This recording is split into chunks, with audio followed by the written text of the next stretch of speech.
Hello and welcome to the interview here on France 24. My guest today is Mohammad Khazaei. He is Iran's vice finance minister. He is also a former Iranian ambassador to the United Nations. Welcome to the show. Thank you very much for having me here today.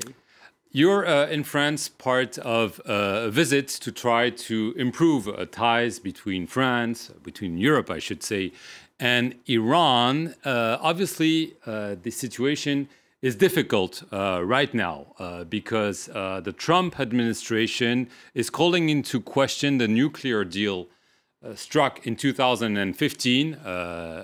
President Trump has called it the worst deal ever, and he is threatening to slap sanctions on Iran again in a few months. Obviously, this is a major question mark over foreign investment in Iran. Thank you very much for having me today. I appreciate it. Concerning the JCPO, the nuclear deal. The nuclear deal, yes. I have to say that, it is an agreement between Iran and 6 countries, which 5 of them are permanent members of the Security Council, plus Germany. And the deal is backed by the Security Council resolution. So it's not a simple deal just to be able to break it. Somebody may damage it, but it's not possible to bypass the Security Council resolution that you are very well aware. And we are committed to stay with the deal. And fortunately, we see that European countries also support the deal, including France. So therefore, I'm not very much concerned about the future of the deal as long as we see that we enjoy the majority support. But of course, threatening the deal as well as threatening to impose sanctions by United States, even unilaterally, is something that we have to take into consideration. Fortunately, we have learned for the last 30 years how to deal with these kind of threats coming from the United States. And I'm very much hoping that working with different countries around the world, we will help us to promote economic cooperation with them. But obviously, President Trump has put pressure on the other Western signatories of the deal, saying, okay, the deal is not enough. We have to discuss other issues, including ballistic missiles. Your president, Hassan Rouhani, just said it's out of the question. However, the French, including the foreign minister, who is supposed to go to Tehran soon, said that, in fact, there are discussions on broader issues. So is Iran willing maybe to negotiate on something else as a way to appease the Trump administration and avoid those sanctions that could indeed be hurtful? What I can say is that basically this question should be asked from the Ministry of Foreign Affairs of Iran. They deal directly with these issues, but I'm sure that Iran will not do anything to appease anybody around the world, including President Trump. But the whole idea is that we are doing our best to, as I said, to stay committed to the deal and also to expand our political and economic relation with the rest of the world as well. There is another positive sign that I can see is that European countries and the rest of the world are trying to look into their own national interests rather than just the interests of the United States. Of course, we understand that both sides have relations, deep relations, and they have to take into consideration all the kind of relation that they have with other countries around the world. But it seems to me that Europeans, including France, Italy, other countries are trying to deal with Iran and other countries in the region in a very balanced way to make sure to benefit from this stable relation with these countries in the region. But aren't you disappointed by the level of European, Western investment in Iran? When they signed this deal, this was supposed really to bear fruit, and the Iranian population is obviously not so happy with the results they're seeing. So are you negotiating to see more foreign investment in Iran to show your population that this is indeed for them?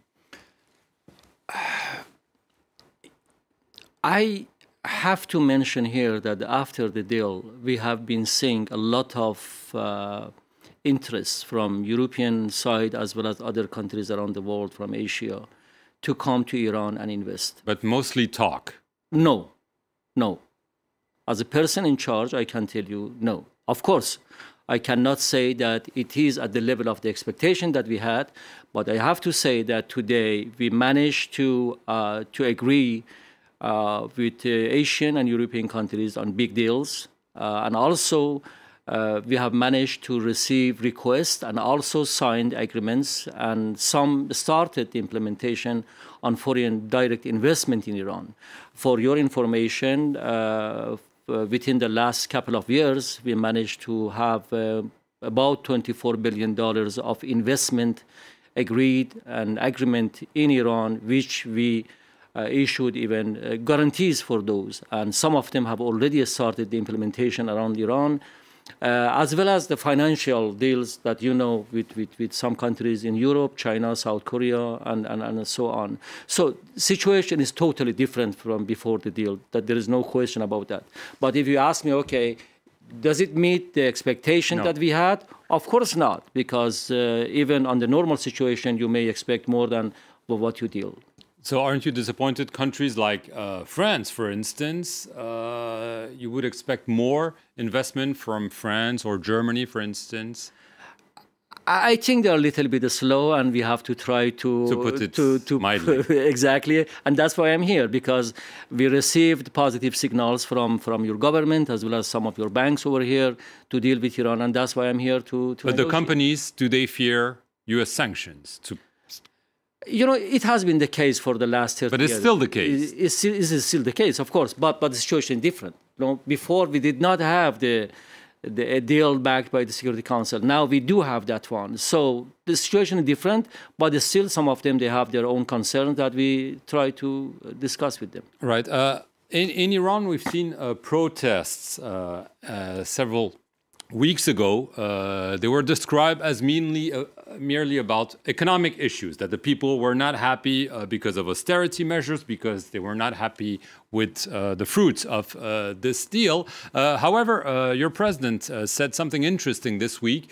He denied that it was only about economy, said, yes, people have criticism about the economic situation, they're right, but they're also criticizing the social situation, foreign relations, and the political situations. Do you agree with his assessment that those protests were also about the need for politicians to listen to the people and maybe reform the system in a way? You know, I think one important element in the Islamic Republic of Iran is to listen to its people. This is obviously But he's saying people are not being listened to enough. But the point is that, you know, seeing such kind of unrest in some cities in Iran is not something new. We have been witnessing such incidents sometimes in the past as well, which were not a big deal. But at the same time, you know, it shows some elements that we have to look into the economic situation more carefully, as well as those issues that President Rouhani mentioned. But in generally speaking, I have to tell you that the economic situation in Iran is totally different from 10 years ago or 5 years ago. The indications that we have curbing the inflation in Iran as well as other things right now is better than before. And also the fluctuation on the hard currency, if you see, is more controlled. I'm not saying the 0%, but it's more controlled than the past. You know, we are in a situation in the Middle East dealing with different issues that we have to try to protect Iran from foreign threats, which one of them is terrorism, of course, that you know very well. Right, but so you agree, because some in Iran have said this was engineered by the West. We're also seeing similar accusations about this protest movements by women removing their veil, which is mandatory in Iran. But so you agree with the notion that it's actually something that's not necessarily coming from abroad, manipulated from abroad, that people want to express themselves, want to see some changes, and that it's time to do it? In Iran, when people want to express their views, they do it in peaceful way. If you noticed, of course, you have noticed, just a couple of days after that, you had millions of people of Iran in the street saying that, okay, we condemn those kind of actions which happened in Iran. But at the same time, when something happened in Iran, imagine if it happens in France, for example, God forbidden, then you see that the president of the United States or some elements of security establishment in that country, they support that movement or that incident. What do you think? So therefore, there are mixed elements which go together, and they want to benefit from those situations. There you cannot find any country that 100% of people are happy with the situation. That's very normal things, and you can see it everywhere in the world. But the issue is that the government is trying its best to develop the economy, to have a better ground for economic activities and business in Iran, which is that's what we are doing our best to do that. But do you think that those people who were arrested, it was justified, or do you think that the government should allow people to express themselves more, even on issues that oppose the government policies? First of all, I'm here today and to France to promote economic cooperation. I'm not here for political purposes. Second, I think that Iranian people do not have any problem to express their ideas in a peaceful way and peaceful manner. Violence is not permitted, of course, nowhere in the world, but expression of views is happening every day. And I think next week on the anniversary of the revolution, you will see how people express their views in the victory day of the revolution in Iran.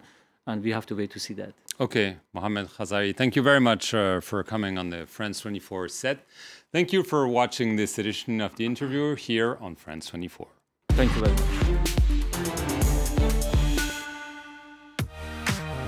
The 51%, presented by Annette Young. A programme about women who are reshaping our world. We meet those who seek equality, be it in the boardroom or at the village well. The 51% brings you stories from across the globe about the women who are challenging the way we think. The 51% on France 24 and France24.com.